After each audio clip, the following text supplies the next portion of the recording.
They must have the land to build the units. They must have the land to build the units. They must have the land to build the units. Now, the unit cannot be rented. It is not for sale. No addition can be done to the unit. And the unit cannot be handed down to family. And we have cases where occupants have died and the poor relief department retains the unit, and then it is handed over to someone else who is in need. Absolutely. Indigent housing were mere assistance. So you provide a sheet of zinc, a door, or something like that. And I've seen over the years the plight of many persons, indigent persons, who are actually registered as indigent on the poor relief roll of government, because there is a poor relief system that goes around, does the necessary investigations. And if they can't provide an house, they would pay rent, because that is a part of the old indigent program. In 2016, when I became the minister, I sat with the Most Honorable Prime Minister and I spoke with him as to what I believe would have been a program that could at least offer some level of assistance to persons on the indigent roll. And he gave his support. In early 2016, we started with 2 houses in Clarendon. And since then, we have gone beyond 2 houses.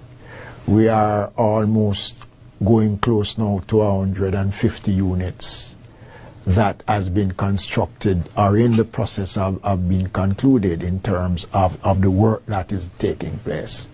And I must tell you something, I have seen it, I have felt the pains, because most of the cases I have gone and have visited the location before. So I do have an appreciation of what existed before, the conditions that existed. And I can tell you it is a sense of being able to do something to afford someone the opportunity of having a proper roof over their heads.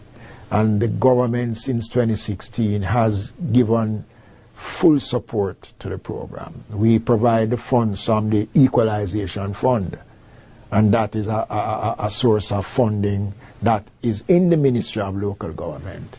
And for the last couple of years, we have gotten funds from the Consolidated Fund. And that is why we have been able to improve the housing over the years. So we have moved from 1-bedroom studio to 2 bedrooms.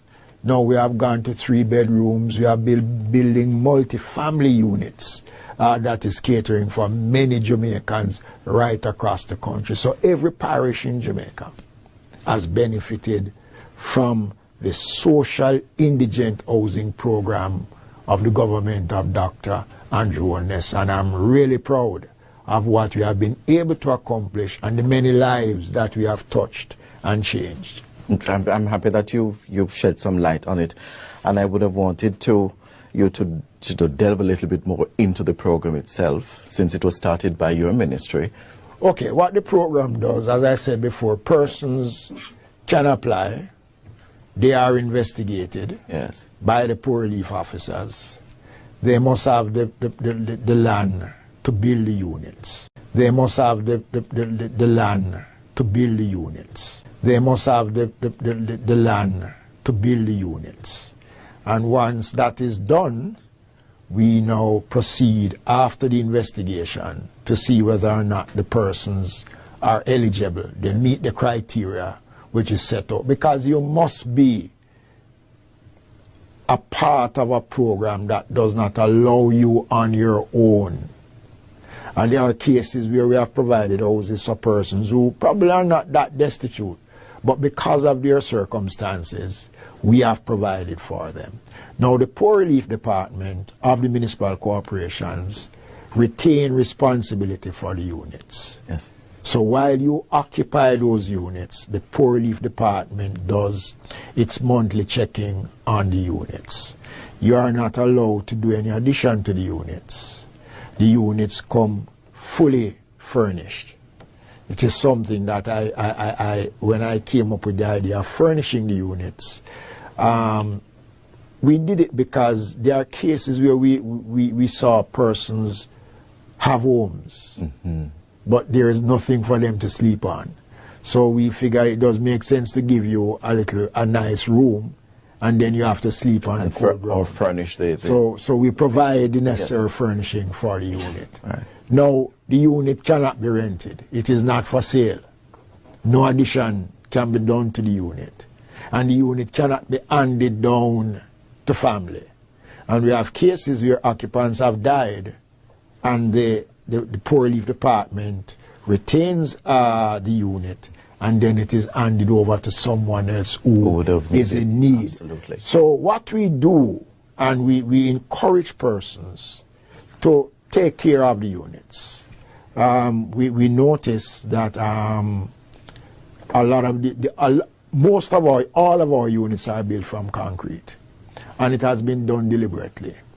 One, we notice in the past year our indigent program, the previous indigent program, were mainly board units, and we're not knocking it because it was provided the shelter. But what we notice, there are a number of fires have occurred because a lot of persons go into these units, they have no proper electricity, and fire create havoc within these areas. So what we have done is that we have built concrete structures. It is wired. We encourage the occupants to legitimize their service with the Jamaica Public Service Company, legitimize their service with the National Water Commission. So you are getting, government is providing you with a house.